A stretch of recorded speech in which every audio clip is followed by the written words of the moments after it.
attended kindergarten and part of first grade at an all-black school where everyone in the school looked exactly like me.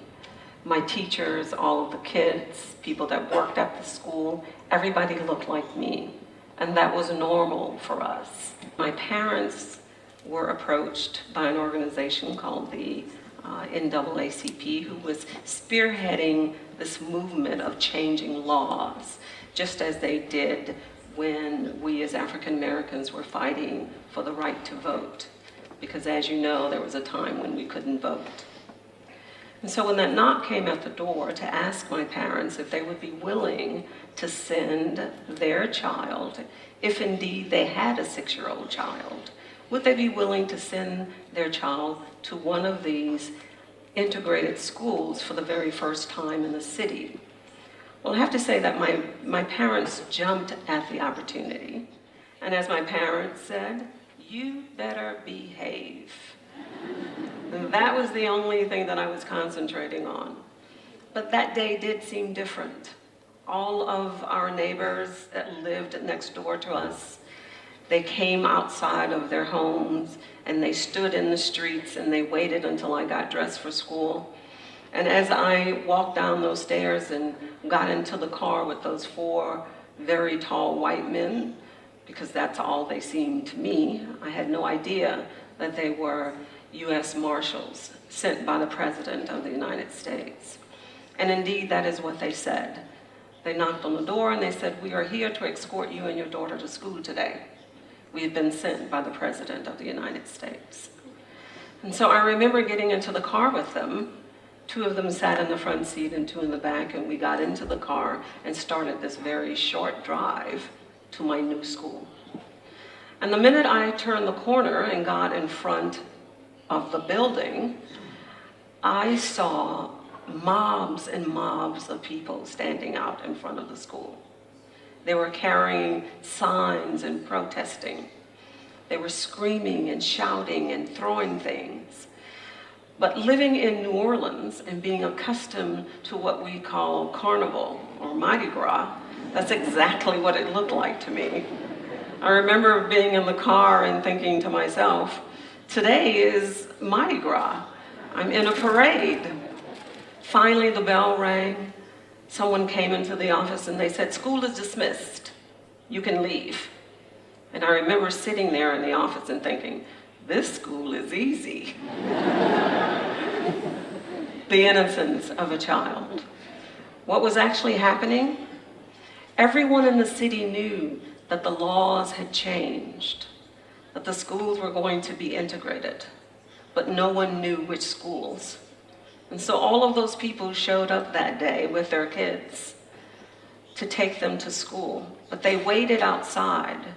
And when I drove up with federal marshals, they knew it was their school.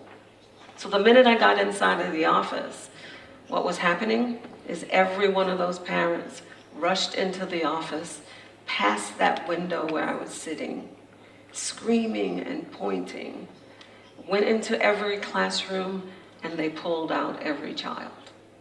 Over 500 kids was taken out of school that day, and it was because I was there.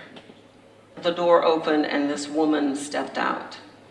She stepped out of the door and she said, "Hi, my name is Mrs. Henry and I am your teacher." And I have to honestly say, I remember standing there and looking at her and thinking, she's white. I'd never seen a white teacher before.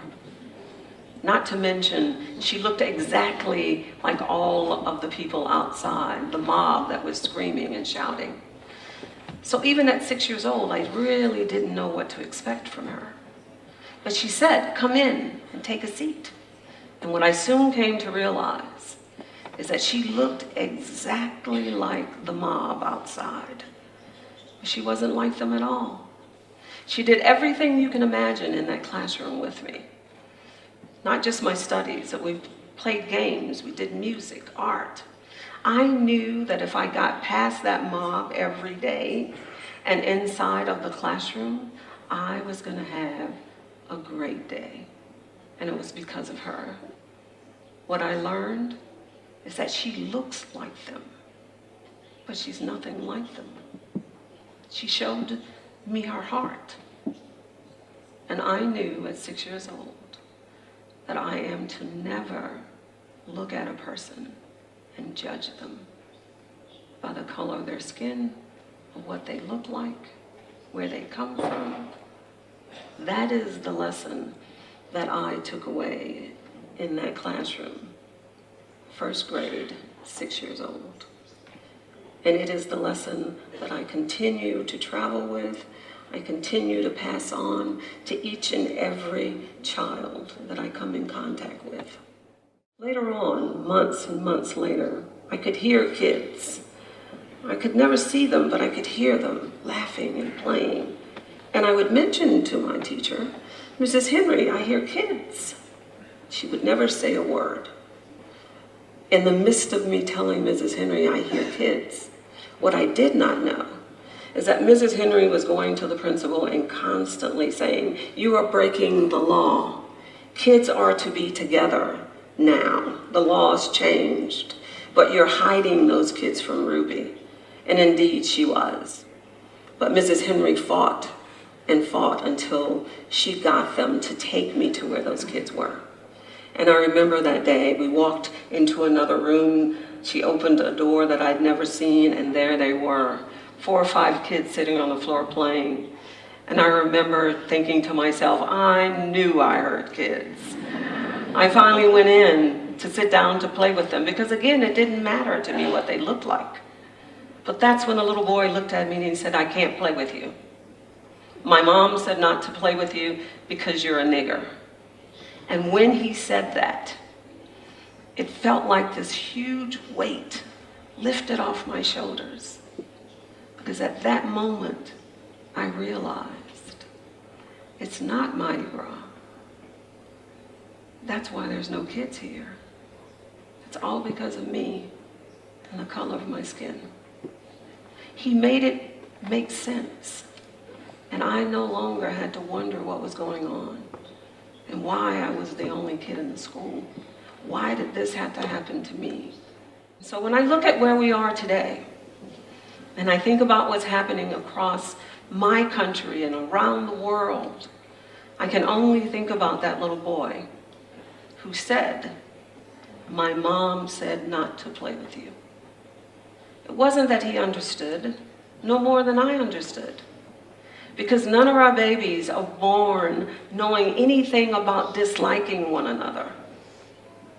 You're not only looking at Ruby Bridges, the little girl that integrated school back in 1960, but you're also looking at a mom who's lost a son to violence that we see plaguing our country.